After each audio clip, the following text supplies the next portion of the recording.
Hello friends, আজকে তোমাদের সাথে শেয়ার করছি কার্তিক পুজোর মেনু। তো কার্তিক পুজোর মেনুতে প্রথমেই ছিল 1 বোতল জল, তারপরে দিয়েছিল স্যালাড, তারপরেই চলে এলো গরম গরম ভেজিটেবিল চপ। তো ভেজিটেবিল চপটা তো আমি খেয়েছি, খুব অসাধারণ হয়েছিল।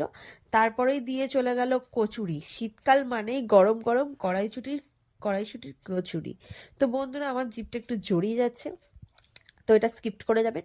গরম গরম কড়াইশুটির কচুরির সাথে চলে এলো চানা মশলা।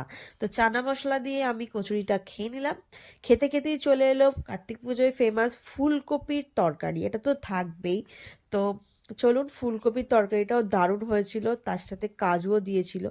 তারপরেই চলে এলো হচ্ছে আনারসের চাটনি, আর তার সাথে পাঁপড়। আর আমি তো চাটনি দিয়ে পাঁপড় খেতে দুর্দান্ত আমার লাগে, আমি খেয়ে নিলাম।